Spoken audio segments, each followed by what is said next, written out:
Number 14 from Finland, Olori Lapisto. From Slovenia, number 17, Janusz Lampic. Number 24 from Slovakia, Andrej Segic. And rounding out the top group, representing Poland, Dominik Burry, number 27. So, Pete, we see all kinds of different strategies being used here today. It's at a very nice breakfast conversation with some of the U.S. team athletes today, and Cole was one of those. I had a really great opportunity to share observations. He out of Bozeman, Montana, skis for Sun Valley. He's 22 years old, and now we're ready to bring up this next group. Slovenian had a good race there, too, particularly bringing it up at the end. Yeah, he was very tough. Peter, in this group, we have a couple of 2016 participants. Alexei from Russia was 41st in the sprint, and Lori from Finland was 18th. So we'll see if they can improve upon those two results from a year ago.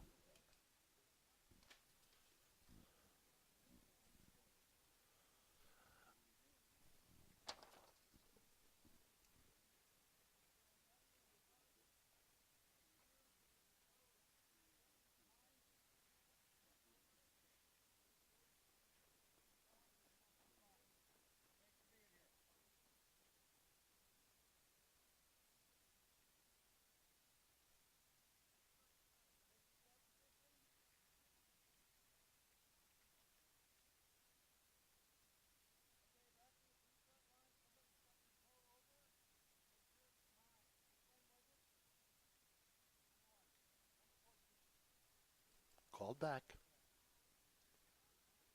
Now returning back to the line.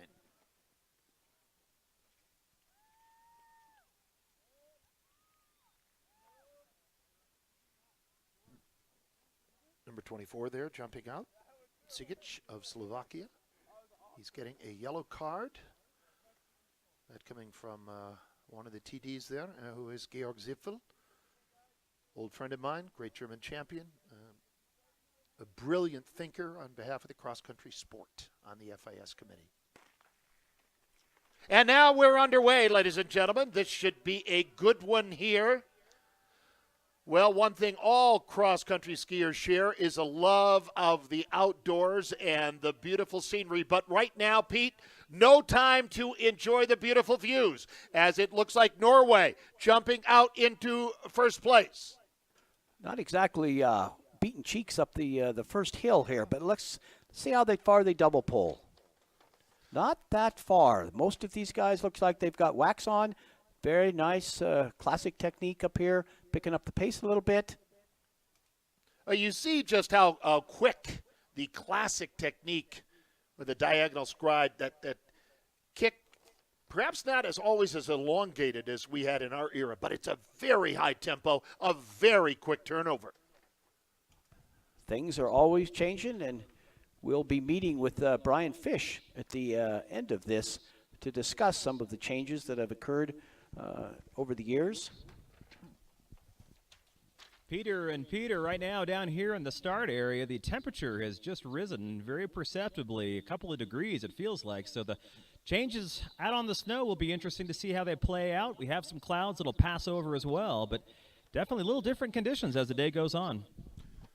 And thank you for that, Matt. Really appreciate it. Of course, staying on top of the conditions is one thing the ski techs, the waxers do, and you have to be ready to make immediate changes, Pete. You know all about that.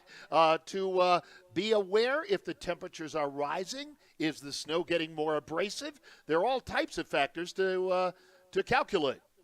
Anticipation, not what the conditions are right now, but what they will be in the next for the next round. Always testing. A classic sprint day is a really long day for the race service guys and the coaches. Reset, we said, out of Trondheim.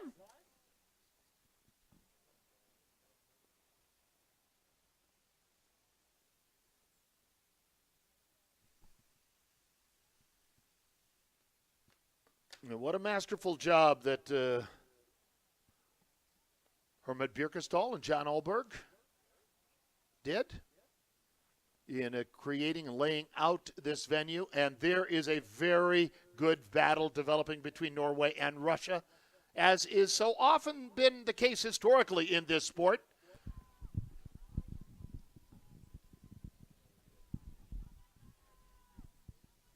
The Russians with the legendary teams going back for years, and of course our good friend Nikolai Onikin, who was a World Championship medalist, then came and coached for the U.S. team. Was a wonderful guy. All right, we're on the downhill slide.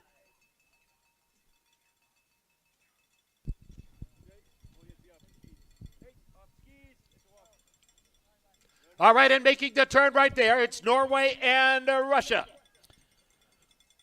Right you are, Peter. Here they are in that final stretch. Right now, Fredrik Rieseth out of Norway still out in front by a good length, but the Russian trying to shut that gap. Alexei Trevotkin looking good. And here comes a fast late charge by Janez Lampik out of Slovenia. He'll try to get up here in that mix, see if he can do it. But it looks like it was Fredrik Rieseth out of Norway first across that line with his lunge. Here comes a battle for fourth position. I would say a photo finish between these two of Andrzej Segek and Dominik Bury out of Poland. And a pole was actually thrown back there on that final hill, gentlemen. Apparently somebody lost one or broke one. It was thrown out there quickly, but not in time to get back into that race, I'm afraid. That happens sometimes, but great race. Once again, another great quarterfinal in the books.